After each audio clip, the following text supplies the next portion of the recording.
संतं सुशान्तं सततं स्मरामि संतं सुशान्तं सततं स्मरामि भावाब्धिपोतं शरणं व्रजामि भावाब्धिपोतं शरणं व्रजामि भावाब्धिपोतं शरणं व्रजामि भावाब्धिपोतं शरणं व्रजामि भावाब्धिपोतं शरणं व्रजामि भावाब्धिपोतं शरणं व्रजामि संतं सुशान्तं सततं स्मरामि संतं सुशान्तं सततं स्मरामि संतं सुशान्तं सततं स्मरामि संतं सुशान्तं सततं स्मरामि भावाब्धिपोतं शरणं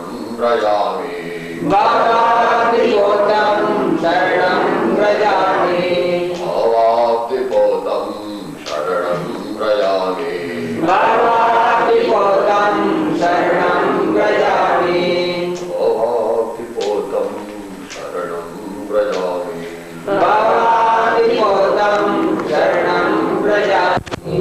ओंकारं बिन्दुसंयुक्तं नित्यं ध्यायन्ति योगिनः कामदं मोक्षदं चैव ओंकाराय नमो नमः।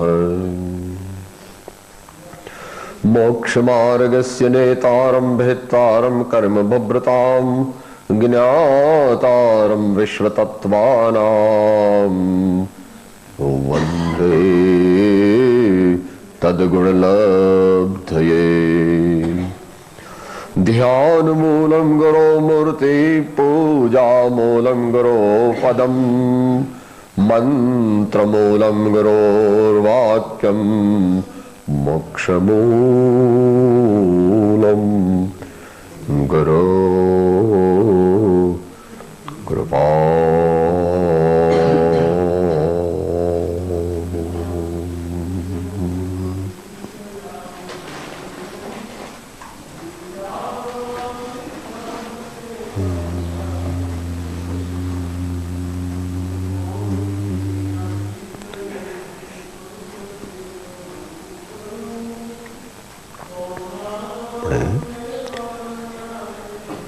વિચારીએ જે હમણાં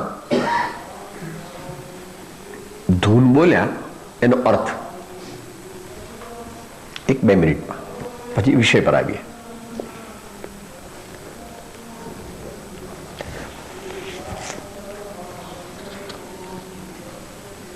ભગવાન છે એ દીવાદાંડી છે. દરિયો સાગર હોય એમાં સ્ટીમર જતી હોય, એમાં જ્યાં મોટા મોટા ખડક હોય ત્યાં દીવાદાંડી રાખવામાં આવે છે કે જેથી કોઈ સ્ટીમર કે કોઈ વહાણ એની સાથે અથડાઈ અને તૂટી ન જાય, એટલા માટે એ દીવાદાંડી રાખવામાં આવે. અને બીજું લક્ષ્ય પણ એ છે વ્યવહારમાં. જેમ આપણે સમેત શિખર જઈએ તો ભાઈ દરેકને એમ છે કે ભાઈ સાહેબ પેલા 23મી ટૂંક ઉપર જવું છે, પારસનાથ ભગવાનની ટૂંક પર જવું છે. આપણું અંતિમ ગંતવ્ય સ્થાન કયું છે?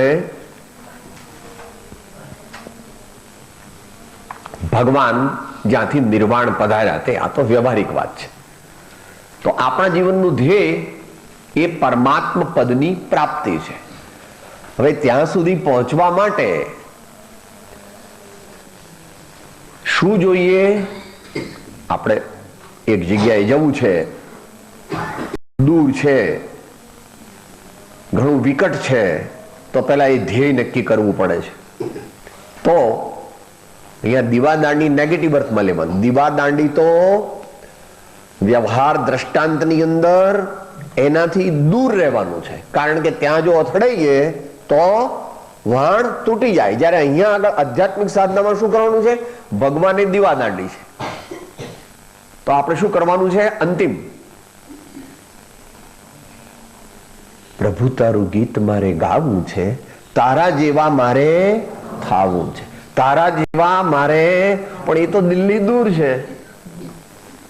કારણ કે અત્યારે તો અધમાધમ અધિકોપતિ સકળ જગતમાં હું એ સ્થિતિ મોસમ કૌન કુટિલ ખલ કામી એવી અત્યારે તો સ્થિતિ છે. તો કે શું કરવું આપણે? તો કે જો ભાઈ, મોટો દરિયો છે અથવા બહુ મોટી બ્રહ્મપુત્રા ગંગા જેવી નદી છે, તો ધર્મરૂપી જહાજમાં બેસવાનું છે. ધર્મરૂપી જહાજમાં, ધર્મરૂપી હોડીમાં બેસવાનું છે અને એમાં શાંતિથી બેસવાનું છે. શાંતિથી એટલે શું?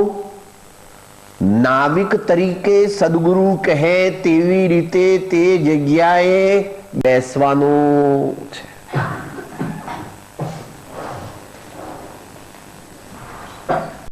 જવું છે ક્યાં?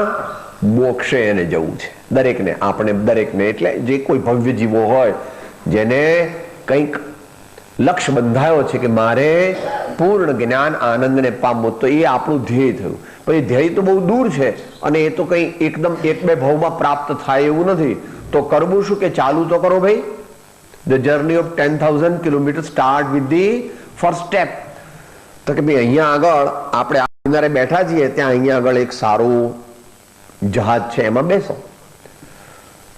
જહાજ સારું હોવું જોઈએ, કાણા વાળું ન હોવું જોઈએ, બરાબર નક્કી કરવું જોઈએ કે અંદર પાણી આવતું નથી.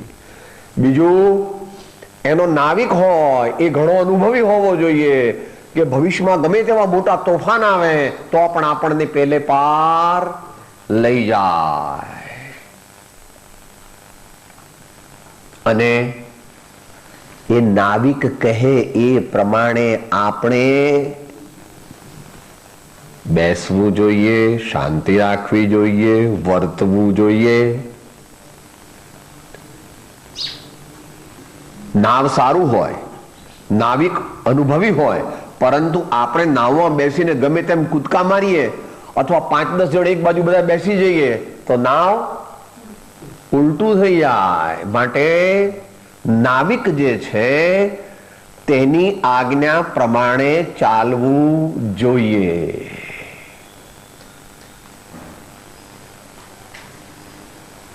તો પરમાત્મા પદ તે પ્રાપ્ત કરવાનું છે.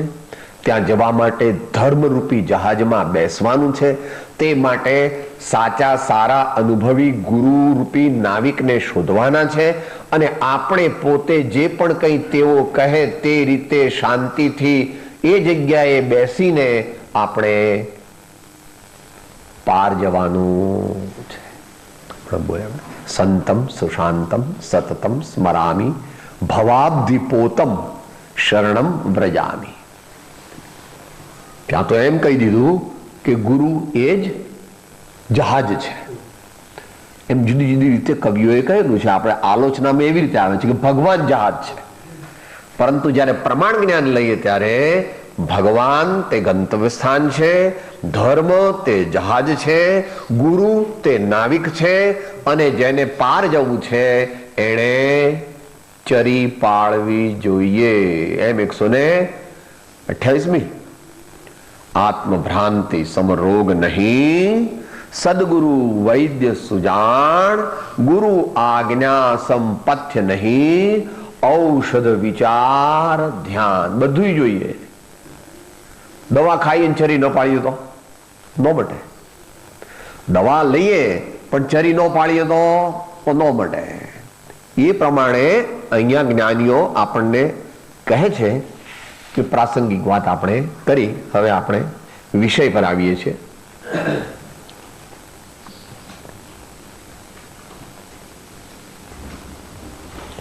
મુખ્યપણે શ્રીમદ રાજચંદ્ર વચનામૃતજીના આધારથી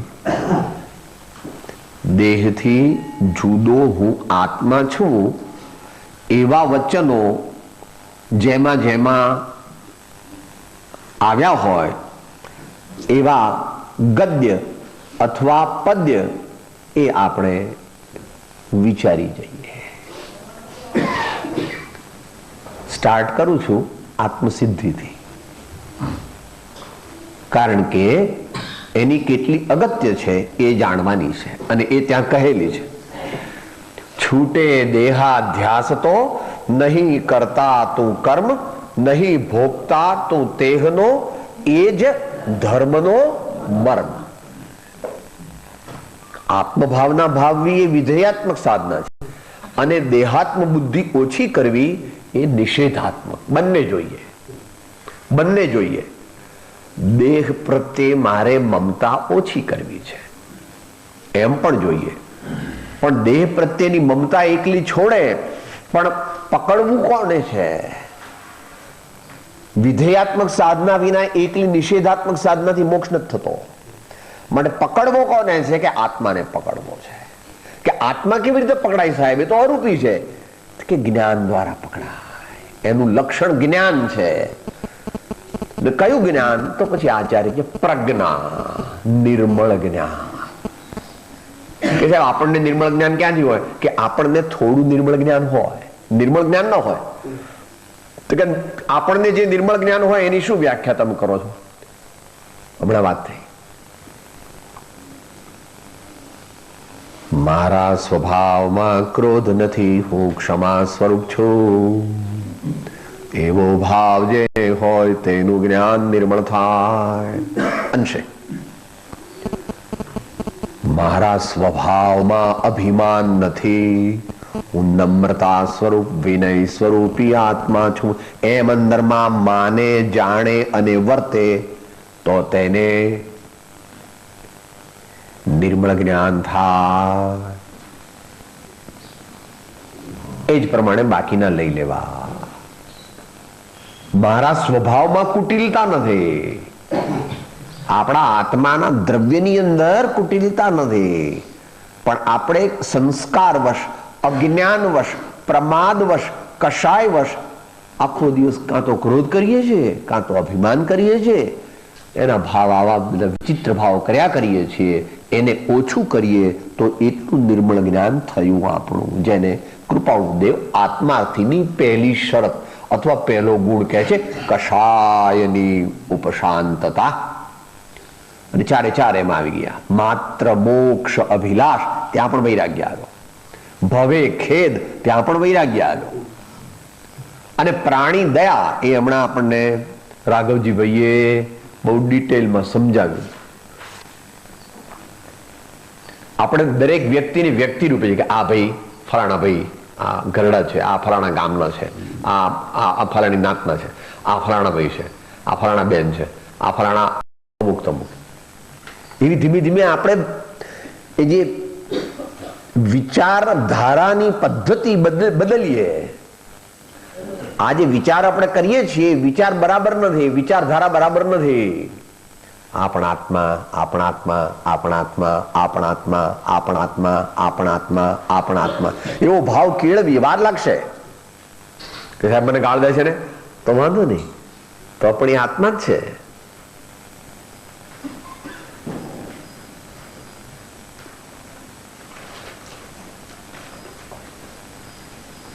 पापी को मत धिक्कारो, पाप को छोड़ो. पापी को मत धिक्कारो, हम सब पापी हैं. पापी को मत धिक्कारो, उसमें से जो पाप है उसको छोड़ना चाहिए. किसी व्यक्ति को मत धिक्कारो. साहेब आप दारूडियो છે, વાંધો નહીં, સુધરશે. એને હમણાં ભલે આવતો, એને કહેવાનું કે અહીં દારૂ હોય નહીં ભાઈ, અહીં તો પાણી મળે ને, શરબત મળે, દૂધ મળે, ચા મળે. અહીંયા જો રહેવું હોય તો દારૂ મળે નહીં. એમ કરતા ધીમે ધીમે ધીમે પછી દારૂડિયાને આવવા નહીં દેવાનો, અહીં દારૂડિયાને નહીં આવવા દેવાનું. એવું ન કરાય. આપણે બધા આમ તો દારૂડિયા છીએ, મોહરૂપી દારૂ પીને આવ્યા છીએ. આપણે બધા દારૂડિયા છીએ, મોહરૂપી દારૂ પીધો છે. કે સાહેબ તમે હશો, હું તો નથી. તો કે હું નથી કહેતો, અમારા સ્વામી અમૃતચંદ્ર ભગવાન કહે છે. સમજે? આ સંસારાત પ્રતિપદમ અમિરાગિણો નિત્યમત્તા સુપ્તા યસ્મિન અપદમ અપદમ તદ વિબુદ્ધ્યદ્ભવંદા. એ તો મોટા પુરુષ છે, એ તો બધું કહે, વાંધો નહીં. એ કે આપણા પર આધારિત નથી. આપણે બધા ગુસ્સે થઈને કે આ મહારાજને આપણે આહાર જ નહીં આપીએ, તો કે થોડા આપણા પર આધારિત છે, તો વિહાર કરીને જતા રહે બીજે ગામ. 2-4 દિવસ આહાર ન કરે તો એમને કઈ વાંધો નહીં. બીજા ગામ વાળા આહાર નહીં આપે તો શું કરશે? કે ત્રીજા ગામ. આપણા જેવી ભૂખ ન લાગે એમને, આપણા જેવા ચક્કર ન આવે એમને. અને તેથી તેઓ સ્પષ્ટ અને સત્ય કહે, ને છતાં એક માં છે એના પ્રત્યે આટલો બધો પ્રેમ છે. તો લાખો માતાઓ ભેગા થાય ત્યારે એક સંત બને. લાખો માતાઓનો પ્રેમ ભેગો થાય ત્યારે એક સંત બને, અને લાખો સંત થાય ત્યારે એક આચાર્ય બને, અને લાખો આચાર્ય ગણધર થાય ત્યારે એક તીર્થંકર બને. એ મારગડા જુદા. પ્રભુ, આપણને આપણી માનું બહુ અભિમાન છે. સાહેબ, મારી માં, હું એકવાર 5 વાગે સાંજના ગયો ને, તો આમ નામ બેઠી હતી. મેં કીધું શું બાકી આ હાજનું? કે મેં તો હવારથી ખાધું નથી. કે કેમ ન ખાધું? તો કે તું નહોતો આવ્યો ને એટલે ન ખાધો. બોલો, મારી માં કેવી છે? મારા વિના ખાતી. કે ભાઈ સારી છે તારી માં, પરંતુ તારી માંથી પણ કોઈક દુનિયામાં મોટું છે એમ અંતરમાં વિચારવું. તો એ વાત થઈ કે નિર્મળ જ્ઞાન આપણે અંશે પ્રગટ કરી શકીએ છીએ. હજુ ભલે વ્યવહારિક લેવલે છે. જેટલી નમ્રતા એટલો આત્મા પ્રગટ્યો. ખરું કે નહીં ભાઈ? સિદ્ધાંત જ્ઞાનીઓ બોલો. ઉત્તમ ક્ષમા માર્દવાર્જવ સત્ય શૌચ સંયમ તપ ત્યાગા કિંચન બ્રહ્મચર્યાણિ ધર્મ. કીધું છે કે નહીં ભગવાને? કે નથી કીધું? એવો માર્ગ વિનય તણો ભાખ્યો શ્રી વિતરાગ મૂળ હેતુ તે માર્ગનો સમજે કોઈ સુભાગ્ય. તો આપણામાં એટલું નિર્મળ જ્ઞાન આપણે પ્રગટાવી શકીએ છીએ અત્યારે. કેટલું? આટલું કે હું વિનય, મારે વિનયથી, મારે ગુસ્સો કરવો નથી. એ 2-3 ગાળ દઈ દીધી. આપણે ત્યાં જતા રહેવું. આપણે કંટ્રોલ નથી કરી શકતા આપણી જાતને, એટલે ત્યાં આગળ ઉભા ન રહેવું. કારણ કે ઉભા રહીશું તો થઈ જ જશે, ફ્રિક્શન થઈ જવાનું. એટલે કૃપાળુદેવ આપણે કીધું કે અસત્સંગ અસત પ્રસંગને ઓછા કરવા. અસત્સંગ અસત પ્રસંગને ઓછા કરવા. તો એ વાત મેં સ્ટાર્ટ કરી કે છૂટે દેહાધ્યાસ તો નહીં કરતા તું કર્મ. હવે બધા ધીમે ધીમે ભાઈઓમાંથી પહેલા 3 દ્રષ્ટાંત આપો. બોલો. આપણે દેહાધ્યાસ ઘટાડો. દેહાધ્યાસ ઘટાડવો તે ધર્મ છે. દેહાધ્યાસ તે સંસારની વૃદ્ધિનું કારણ છે. દેહાશક્તિ તે મોહાશક્તિ છે, અને માટે એને ઘટાડવાથી મોહ ઘટે છે. એટલો દેહ એમ ન લેવું. દેહની સાથે અન્ય જગતના પદાર્થ પણ લઈ લેવા. એટલે દેહ અને દેહાશ્રિત પદાર્થો. કૃપાળુ દેહાદિ એમ શબ્દો વાપરે છે. શું શબ્દો વાપરે છે? હું દેહાદિ સ્વરૂપ નથી. અને ત્યાં કુંદકુંદ સ્વામીએ થોડું એક વૈજ્ઞાનિકનું સ્વરૂપ લીધું છે. બદ્ધનો કર્મ અને અબદ્ધનો કર્મ. આ શું છે? અબદ્ધનો. આ મારા ચશ્મા છે તો કે અજ્ઞાન છે. આ મારી બા. બા ખરી, તારી નહીં પ્રભુ. વ્યવહારમાં કહેવાય. વ્યવહારમાં કીધું એ બરાબર છે. મારી બા, મારા કપડા, મારી મોટર, મારું ઘર, મારા દીકરા. તો પછી મારી મૂછો, તો મારું કપાળ, કે મારો ડાબા હાથનો એક તમાચો, એ બધું પણ અજ્ઞાન છે. છે ખરું. 2 પક્ષ સમજવા. વ્યવહારથી વ્યવહાર ઠીક છે. અત્યારે પરમાર્થની મુખ્યતા છે. તો એવા જે ગદ્ય પદ્યમય કૃપાળુદેવના વચનામૃત હોય તો પ્રિફરેબલ, ન હોય તો બીજા. આંગળી ઊંચી કરીને બોલો એક એક. દેહ જીવ એક રૂપે ભાસે છે જ્ઞાન. જ્ઞાન કવિત પત્રાંગ 902 લખતા જવાનું. એટલે એના એ પાછા બીજી વાર આવે તો નહીં લેવાના. ભેદ જ્ઞાન કવિત નંબર 2 બોલો. એટલે ના, એ બોલો ફરીથી સહેજ લાંબુ બોલો.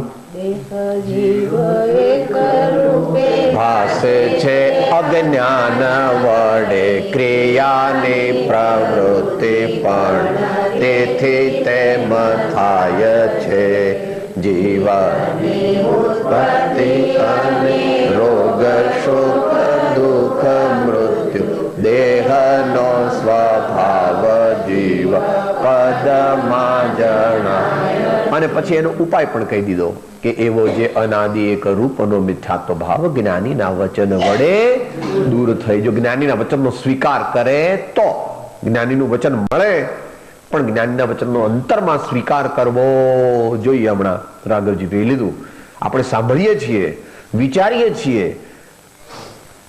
સમજવાનો પ્રયત્ન કરીએ છીએ, પણ સ્વીકારતા નથી. કેમ? સાહેબ, તમે તો સામાન્ય ગ્રેજ્યુએટ છો, હું કેટલો.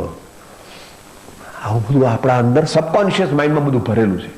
આટલા કરોડપતિ, આટલા દીકરા વાળો, આટલા બંગલા વાળો, આટલી ડિગ્રી વાળો, આટલી મોટરો વાળો, આટલો વટ વાળો, એટલે આટલા શિષ્યો વાળો, આટલા મેં મંદિરો બાંધ્યા, આટલા શાસ્ત્રો લખ્યા, આવું બધું ભૂત, આવો બધો કચરો આપણા મગજમાં ભરેલો છે. એટલે સંત પ્રત્યે, જ્ઞાની પ્રત્યે અને જ્ઞાનીના વચન પ્રત્યે આપણને ભાવ, અહોભાવ જેવો આવવો જોઈએ તેવો આવતો એ લાવવો. તો એ પૂરું થયું. બીજું ભાઈઓમાંથી દેહાદિક સંયોગનો આત્યંતિક વિયોગ સિદ્ધ મોક્ષ શાશ્વત પદે નિજ અનંત સુખ ભોગ આત્મસિદ્ધિ. સહેજ ભાઈ જરા આગળ લઈ ગયા, વાંધો નહીં. ભાષ્યો દેહાધ્યાસ બરાબર. એટલે એ આગળની સ્થિતિ કીધી. મોક્ષની વ્યાખ્યા જે કૃપાળુદેવે કરી છે એ પૂર્ણ મોક્ષની વ્યાખ્યા છે. ત્યાં પૂર્ણ મોક્ષ એટલે સદેહ મોક્ષ નહીં, પણ વિદેહ મોક્ષ. દેહાદિક સંયોગનો આત્યંતિક વિયોગ એટલે અપૂર્વ અવસરમાં એક પરમાણુ માત્રની મળે ન સ્પર્શતા પૂર્ણ કલંક રહિત અડોલ.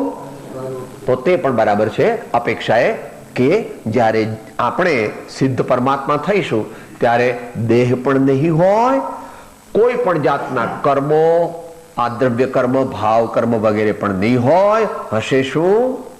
સાદે અનંત અનંત સમાધિ સુખમાં. એવું થશે. ઓકે, 2 બોલો. ભાષ્યો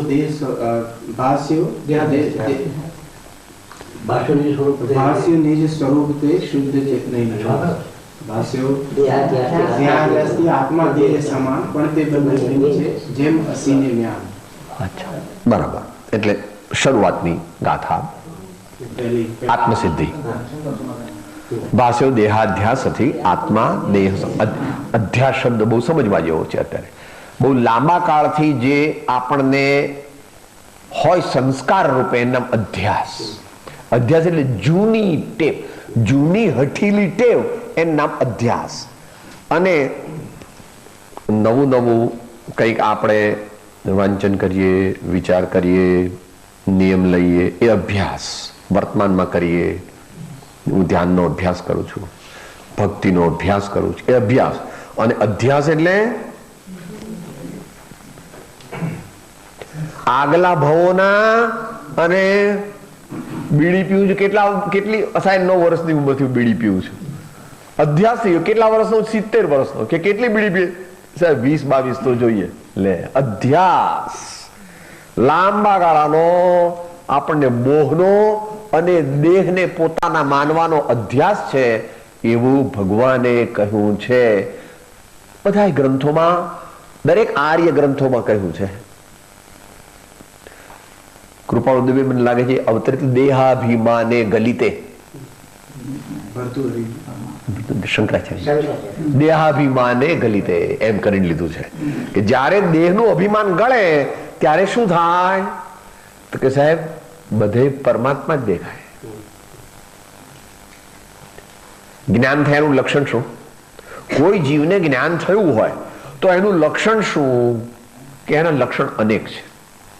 એના લક્ષણ અનેક છે. કૃપાળુદેવ કહ્યું સર્વગુણાંશ તે. પણ એક મુખ્ય લક્ષણ કયું? કે દરેકમાં ભગવાનની દૃષ્ટિ રાખે.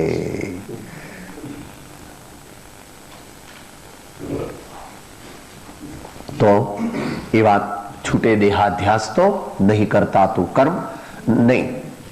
ભાષ્યો દેહાધ્યાસથી આત્મા દેહ સમાન પણ તે બંને ભિન્ન છે જેમ અસીને જ્ઞાન. એટલે ત્યાં થોડુંક જરા ડિટેલ સમજવી કે ગમે તેવું તમે જે જ્ઞાન છે એ લાકડાનું કે એવી કશું વસ્તુનું બનેલું છે. અને તલવાર છે તે લોખંડની બનેલી છે.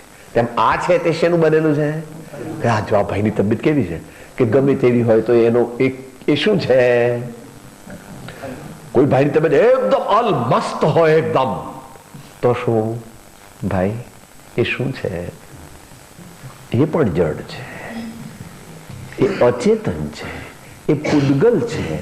અને પૂદગલ છે તે આત્માનો નાશ કરનારું છે. પૂદગલ એટલે પૂદગલનો મોહ અને પૂદગલનો સંગ. માટે દેખાય છે તેમાં પ્રીતિ ન કરો અને દેખનાર છે તેમાં પ્રીતિ કરો. એટલે અપૂર્વ અવસર શું કહે છે? રજ કણ કે રેધિ વૈ માનિક દેવની સર્વે માન્યા પૂદગલ એક સ્વભાવ. એની એક ચરમસીમા સમાધિ ઇષ્ટોપદેશમાં લઈ ગયા છે. 50મી ગાથા છે. જીવોન્ય પૂદગલશ્ચાન્ય ઇત્યસૌ તત્વ સંગ્રહ યદન્યત ઉચ્યતે કિંચિત સોસ્તુ તસ્યૈવ વિસ્તરઃ. આખા ભગત આપણા થયા ને ગુજરાતમાં, એમણે હાથ ખંખેરી નાખ્યા છે અમુક વસ્તુ કરીને. એમ અહીંયા આચાર્ય ભગવાન શાસ્ત્ર સમાપ્ત કરે છે. 51 ગાથાનું ઇષ્ટોપદેશ 51 ગાથાનો શ્રેષ્ઠ ગ્રંથ છે. બધી ભાષામાં આપણે પરમશુદ્ધ પ્રભાવ મંડળ તરફથી બહાર પડે છે. કઈ કઈ ભાષા છે? સંસ્કૃત, હિન્દી, અંગ્રેજી, મરાઠી ને ગુજરાતી. આટલી નામ ઇષ્ટોપદેશ. ઇષ્ટ ઉપદેશ, જે ઉપદેશને ગ્રહણ કરવાથી ઇષ્ટ એવું આત્મપદ, આત્મજ્ઞાન, આત્મ સમાધિ મળે. એમાં આ કહે છે જીવોન્ય પૂદગલશ્ચાન્ય. જીવ જુદો છે અને આ જુદું છે. ઇત્યસૌ તત્વ સંગ્રહ. કરોડો શાસ્ત્રોનો સાર તને અમે કહી દીધો.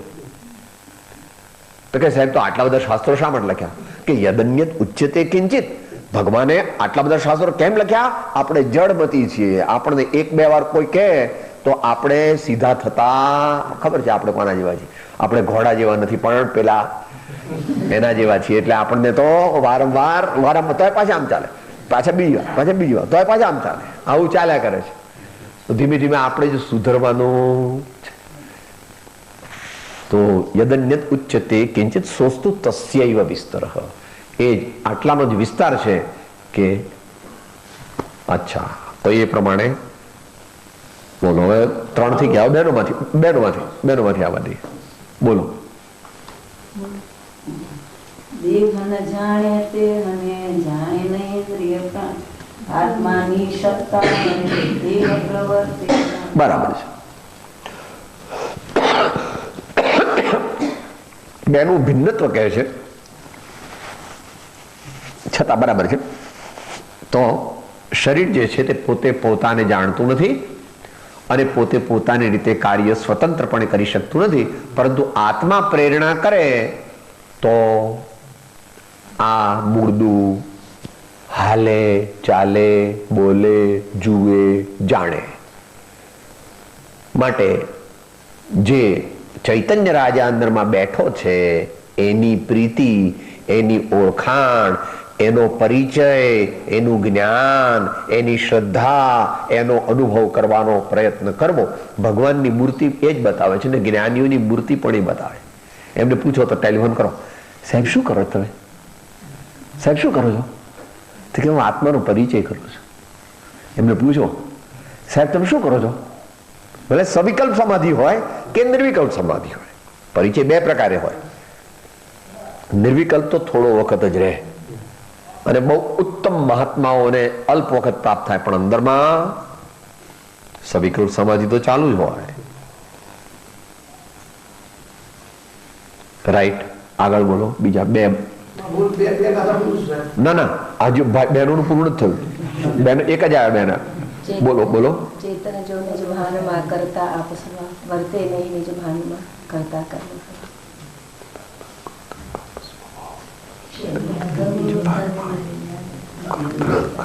એમાં અંશે આવ્યું, કારણ કે એમાં શરીરનું સીધું ન આવ્યું. આપણે અત્યારે એટલે ત્યાં આગળ જે કીધું ત્યાં સૂક્ષ્મ ભેદ જ્ઞાન લીધું છે કૃપાળુદેવે. ચેતન જો નિજ ભાનમાં કરતા આપ સ્વભાવ, એટલે ત્યાં આગળ સમયસારની કઈ ગાથા લાગુ પાડી? 69. બોલો. આત્મા ને આશ્રવ તણો જ્યાં ભેદ જીવ જાણે નહીં, ક્રોધાદિમાં સ્થિતિ ત્યાં લગે અજ્ઞાની એવા જીવ. પણ ક્રોધને પણ નિશ્ચય નહીંમાં બહુ આગળની અવસ્થામાં ભગવાને પરદ્રવ્ય કહી દીધું છે. પરદ્રવ્ય કીધું કે નહીં કે ક્રોધ કરવાનો? ક્રોધ સ્વદ્રવ્ય છે? ક્રોધ પરદ્રવ્ય છે. થાય છે આત્મામાં, પણ આત્માના સ્વભાવનો આત્માનો દુશ્મન છે, આત્માને મારવા વાળો છે, આત્માને કાપવા વાળો છે. ક્રોધ કે મોહ કરે તે જીવ તે સમયે મરી જાય છે, એમ કૃપાળુદેવ કહે છે.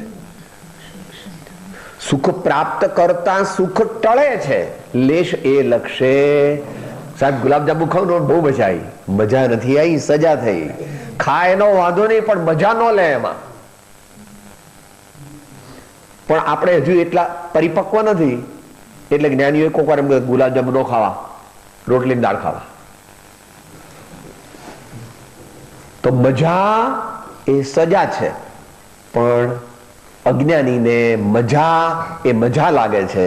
જ્યાં સુધી મજા તે મજા લાગે છે ત્યાં સુધી સજા પૂરી થવાની નથી.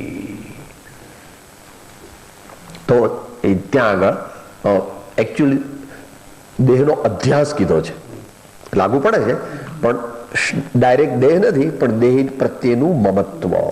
તો ચેતન જો નિજ ભાનમાં કરતા આપ સ્વભાવ તો એને શુદ્ધ ભાવ પ્રગટે છે, ને વર્તે નહીં નિજ ભાનમાં તો કરતા કર્મ પ્રભાવ. આના પરથી આપણે જે સમજવાનું છે એ સતત પરમાત્મ સ્મરણ, સતત પરમાત્મ સ્મરણ. ખરેખર તો સતત શુદ્ધાત્મ સ્મરણ, પણ એટલી કક્ષા તો હજી પહોંચ્યા નથી. માટે આટલી પેલી બેબીઓ હોય છે 6 વર્ષની 8 વર્ષની, એને પેલું વ્રત લેવડાવે છે. વ્રત કરે ને પછી કે જય શ્રી રામ, બદ્રીનારાયણ, જય શ્રી કૃષ્ણ. ખાતા પહેલા બોલવાનું, પાણી પીએ તો બોલવાનું, કઈ પણ કામ કરે તો બોલવાનું. એટલે એનો અર્થ શું? ઘડીએ ઘડીએ પરમાત્માને યાદ કરવા. આવી આપણે એક ટેવ પાડવી પડશે. આપણે બધાએ ટેવ પાડવી પડશે. આપણી સાધના કેમ કાચી છે? કારણ કે સવારે 1 કલાક 2 કલાક કરીએ છીએ અને સાંજે 1-2 કલાક કરીએ છીએ. એવું ન ચાલે. એ જે 4 કલાક કીધા તે વખતે તો ઘનિષ્ઠ સાધના, એકદમ એકાગ્ર થઈને.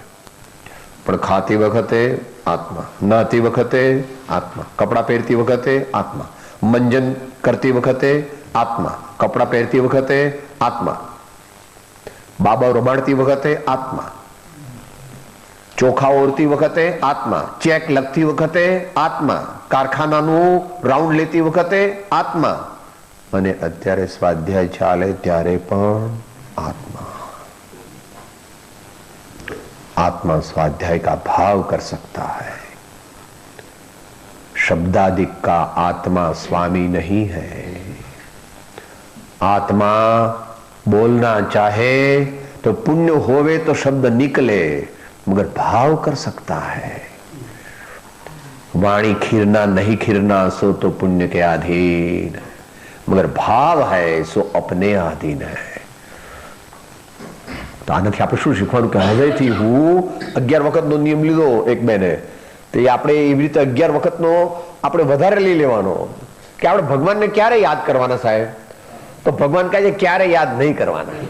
તમે જેમ બાબલાને ક્યારે પ્રેમ કરો છો? બાબલો તમને ક્યારે વહાલો લાગે છે?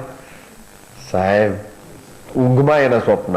તો એવી રીતે ભગવાનનું પણ કરવાનું. There is no time. બહુ જે ચાના શોખીન હોય ને એ એમ કે રાતના 11 વાગે આપણે ઘેર આવે ને કે કેમ શું લેશો કે શું લેશો અત્યારે? આપણે તો ચાબે લેશો. એની ટાઈમ ઇઝ ટી ટાઈમ. કે સાહેબ પણ તમને ઊંઘ નહીં આવે તો રાતમાં, કે વાંધો નહીં, any time is any time for મુમુક્ષુ is remembrance time. Any time for મુમુક્ષુ ઇઝ સ્મરણ ટાઈમ. આપણા માટે કે ભગવાનને સાહેબ ક્યારે યાદ કરવાના? ઘડી ઘડી પલ પલ સદા પ્રભુ સુમિરન કો ચાવ, નરભવ સફલો જો કરે દાન શીલ તપ ભાવ. એ પ્રમાણે આપણે કરવું છે. એ સામાન્ય વાત થઈ. હજી એક બાકી છે. બેનું 3 પૂરા થાય. બોલો બોલો, આંગળી ઊંચી કરીને બોલો. હા,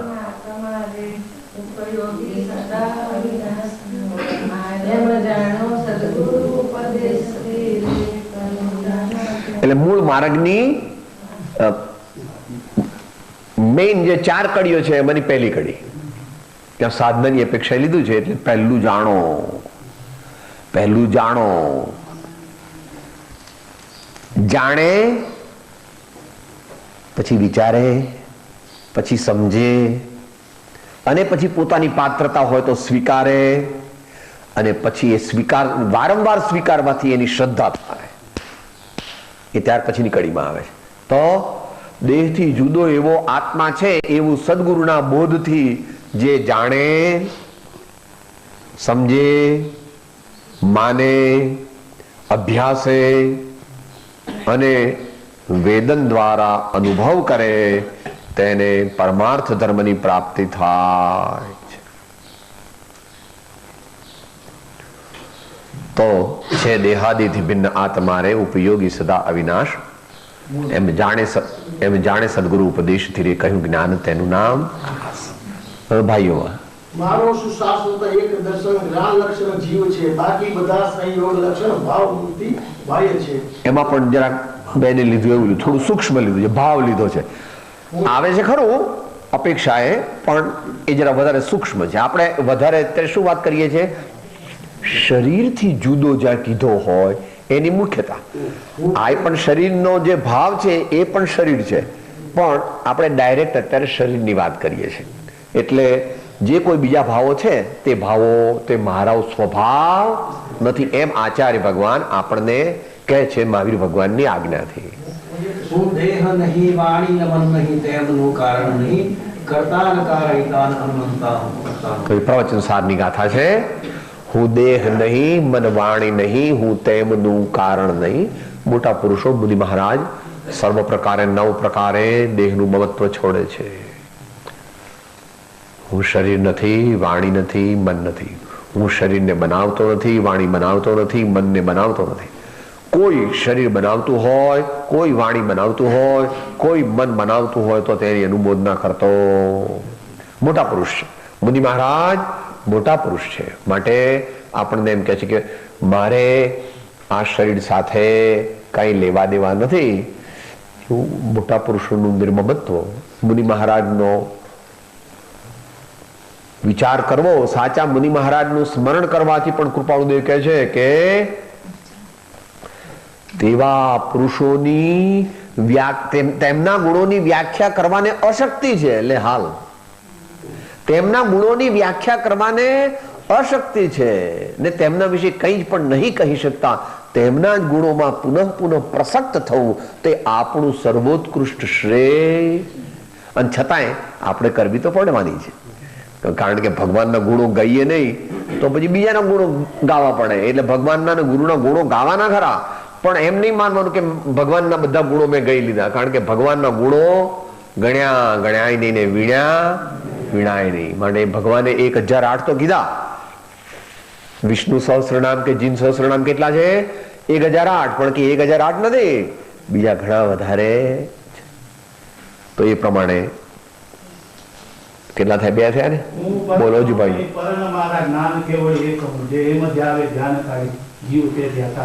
બરાબર. એ પરમાં અત્યારે મુખ્ય શું લેવાનું? જગતના પદાર્થો અને શરીર. હું પર તણો નહીં, પર ન મારા, જ્ઞાન કેવળ એક હું. તો પર બધું પર છે. અઘરું છે જરા. ઈડર છે એટલે વાંધો નહીં. નિવૃત્તિ ક્ષેત્ર છે ને એટલે થોડું અઘરું પણ યાદ રાખો, અભ્યાસ કરવો. આ સ્વાધ્યાયથી તો 5-10% જ ફાયદો થાય. બહેનો જ્યારે ચાંદલો કરે ત્યારે ધ્યાન રાખવું, હું પરતણો નહીં પર્ણ મારા. બહેનો જ્યારે બંગડી પહેરે કે મંગળસૂત્ર પહેરે ત્યારે ધ્યાન રાખવું, હું પરતણો નહીં પર્ણ મારા. ને ભાઈઓ જ્યારે 100-100 ની નોટો આમ ગણે ને ત્યાં ધ્યાન રાખો, હું પરતણો નહીં પર્ણ મારા. અને બંને માટે પેલા બાબલાને રમાડે ત્યારે ધ્યાન રાખવાનું, હું પરતણો નહીં પર્ણ મારા. જાગૃતિ, સતત જાગૃતિ તે ધર્મ છે. અને આત્માની વિસ્મૃતિ, ભગવાનને ભૂલી ગયો, સદગુરુને ભૂલી ગયો, સદગુરુની વાણીને ભૂલી ગયો તો ડૂબવાનો છે. હું હોઉં કે તમે હો કે XYZ હો. માટે એ પ્રમાણે ભાઈઓના પૂરા થઈ ગયા. હવે 3 થઈ ગયા ને બહેનો? બોલો સમાધિ શતક. બોલો. અર્થથી જે રીતે સ્થૂળના ગણે શરીર, તેને દેહનાસ્તે સ્થૂળ જ્ઞાની શરીરથી જ્ઞાનીજન, સ્થૂળના ગણે જીવ. ફરીથી બોલો. સ્થૂળ વસ્ત્રથી જે રીતે સ્થૂળના ગણે શરીર, 3 ગાથાઓ જે લીધી છે જીર્ણ વસ્ત્રથી જે રીતે અને પછી લાલ રંગ લીધો છે. રક્ત વસ્ત્રથી જે રીતે રક્ત ગણેલી શરીર. બરાબર. સમાધિ શતક. એમાં બીજી એક ડાયરેક્ટલી આ સબ્જેક્ટ સાથેની ગાથા જે વણાયેલી છે તે 62 યાદ આવે છે. મન જ્યાં લઈ મન વચ કાયને આત્મરૂપ જણાય. એ પણ બરાબર. પણ ત્યાં 3 લીધા છે. એક શરીરનું લીધું છે. એ કઈ ગાથા? નહીં, એ તો સાધના બતાવી. જાતિ, બીજા ઉપદેશ આગમ જ્ઞાન, લિંગ. આ સમાધિ શતકની જ વાત ચાલે છે. એમાં કહ્યું છે અસ્થિર અણુનો વ્યુહ છે સમયાકાર શરીર, સ્થિતિ ભ્રમથી મૂરખ જણો તેજ ગણે છે જીવ. ભગવાન છે આ તો.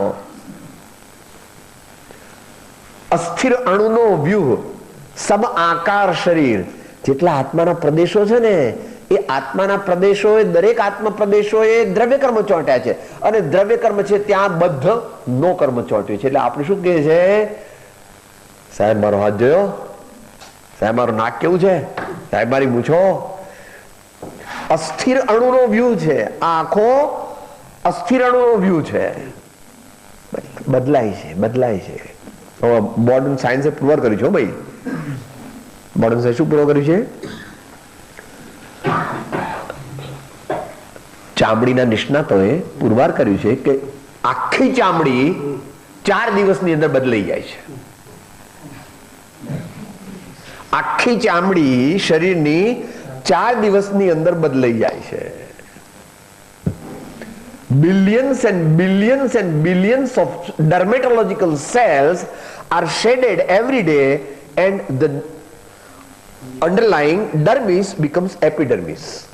એની નીચેના જે કોષ એ ઉપર આવી જાય છે. એટલે આપણને એમ લાગે સાહેબ જો 30 વર્ષથી એવો રહેવો જ છું ને, 42 વર્ષનો હતો એવો 72 વર્ષે એવો જ લાગુ છું ને. એટલે બાપા 4 દિવસમાં તું આખા બધા તારા ચામડીના પરમાણુ સેલ્સ બદલાઈ જાય. અસ્થિર અણુનો વ્યૂહ છે સમ આકાર શરીર. એ નિયમ છે. એટલે 4 दिन की चांदे के હે 4 दिन की ચાંદની. એ તો પહેલે એ તો ભાઈ તમારા આ લોકો અત્યારના બરાબર છે. તો સમ આકાર શરીર. આત્મા કેવો છે? પાણી અથવા હવા જેવો.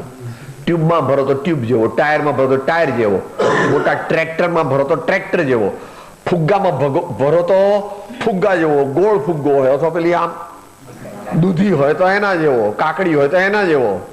એમ આત્મા કેવો છે? જે શરીરમાં જાય એ શરીરના રૂપે એ થઈ જાય છે. કેમ એવો થઈ જાય છે? અગુરુ લઘુ નામનો ગુણ છે એનામાં. અગુરુ લઘુ નામનો ગુણ છે. એટલે નાનામાં નાનો હોય તો વાયરસ, જે માઇક્રોસ્કોપ થી પણ દેખાય નહીં, વાયરસ અને મોટામાં મોટો હોય તો બેરોમાંથી સ્વયંભૂ, છેલ્લા સ્વયંભૂ રમણ સમુદ્રમાં રહેલા મહામત્સ્યનું શરીર કેટલું મોટું છે? એશિયા ખંડ જેટલું. ઇસ્તંબુલ ટુ ટોક્યો એવું એક શરીર, એવો મહામત્સ્ય, એવા અસંખ્યાત મહામત્સ્ય છે. માટે પોતાના બંગલાનું બહુ અભિમાન કરવું નહીં. સાહેબ મારો બંગલો જોયો હોય તો ખબર પડે 36 રૂમ છે. પૂરું કરીએ પછી આગળ વિચારીશું યથા સમયે. વિનોબાજી એ વાત કરી લે, આપણે બે ત્રણ વાત 1 મિનિટમાં વાત કરી લઈએ. વિનોબાજી એક શેઠ એમની પાછળ પડ્યા જયારે આ ભૂદાન યજ્ઞમાં ફરતા હતા ને ત્યારે. કહે છે સાહેબ આપ આવવાનો છો ને મારે ગામ આવવાનો છો, મારા ગામ મારે ઘેર આવજો સાહેબ, મારે ઘેર આવજો, મારે ઘેર આવજો. હા જોશું જોશું જોશું જોશું. એમની પાછળ ને પાછળ ફરે. પછી એમના ગામ આવ્યા, પછી ગામમાં આવી તો ચોતરા પર બેસતા અથવા તો જ્યાં આગળ આખો ચોક જેવું હોય ત્યાં બેસે, બધાને બોલાવે કે ભાઈ આપણે આ ભૂદાન યજ્ઞનું કામ કરવાનું છે, ભગવાનનું કામ છે, બોલો. એટલે શેઠ પણ આવ્યા કે સાહેબ મારી વાત યાદ છે ને, મારી વાત યાદ છે ને? હા ભાઈ તમારી વાત યાદ છે. પછી એને જરા લેસન શીખવાડવો હતો એટલે એના બંગલે ગયા. પછી એનો બંગલો બતાવવા માંડ્યો. સાહેબ જો મારો બંગલો કેવો છે, બધું લાંબુ લાંબુ, એને તો ઘણું બધું કીધું. એટલે વિનોબાજીએ દુનિયાનો નકશો મંગાવ્યો એક ભાઈ પાસે કે ભાઈ શેઠ બતાવો તો આમાં તમારો બંગલો ક્યાં છે? કે સાહેબ દુનિયાના નકશામાં કઈ મારો બંગલો, હાર કે હિન્દુસ્તાનનો નકશો લાવો. એમાં સાહેબ હિન્દુસ્તાનના નકશામાં તો મારા ગામનું નામે નથી. હા તો કે પછી તમે આટલી નાની વસ્તુમાં તમે આટલો મોટો આટલો બધો મોહ શા માટે કરો છો? આ દુનિયામાં તમારી ગણતરી નથી, આ ભારતમાં તમારી ગણતરી નથી, અને તોય તમારા મનમાં તો આખો દિવસ મારો બંગલો, મારો બંગલો, મારો બંગલો, મારો બંગલો, મારો બંગલો. માટે આપણે મોહ કરવો નહીં. એ બંગલો તો આપણો નથી ને આ બંગલો પણ આપણો. એનું નામ એ આખું પદ બનાવ્યું છે કબીરજીએ, બંગલા ખૂબ બનાયા રે, 7 તત્વ કી ભીત બનાઈ, 10 દરવાજે રખે, એમ કરી નાખું. તો આપણે આજે વચનામૃત અને સત્શાસ્ત્રોના માધ્યમથી દેહથી જુદો એવો હું આત્મા છું એ વિશે થોડી વિચારણા કરી યથા સમયે આપણે આગળ વિચારીશું. આ વિચારણા કરવાનો અર્થ એ છે કે 24 કલાક જાગૃતિ રાખીશું. જ્યારે જ્યારે શરીર હું છું એવો ભાવ થાય ત્યારે આપણા આત્માને સમજાવવો, તું શરીર નથી ભાઈ, શરીરનો જાણનાર તું છો. શરીર તે સ્પર્શ રસગંધ વર્ણવાળું છે અને તું જ્ઞાન સ્વરૂપી આત્મા છો. એટલી શક્તિ ન હોય તો જેમણે જ્ઞાન સ્વરૂપ પ્રાપ્ત કર્યું છે એવા પુરુષો એટલે એવી વ્યક્તિઓ એટલે એવા મહાન ધર્માત્માને પરમાત્માને યાદ કરી અને મોહ આપણે ઘટાડો. દેહ છતાં જેને દશા વરતે દેહાતે તે જ્ઞાને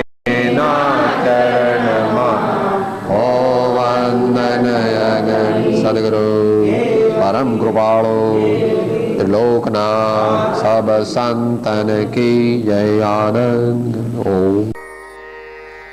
હું આત્મા છું, આપનો સેવક છું, સૌનો મિત્ર છું. હું આત્મા છું, આપનો સેવક છું, સૌનો મિત્ર છું. હું આત્મા છું, આપનો સેવક છું, સૌનો મિત્ર છું.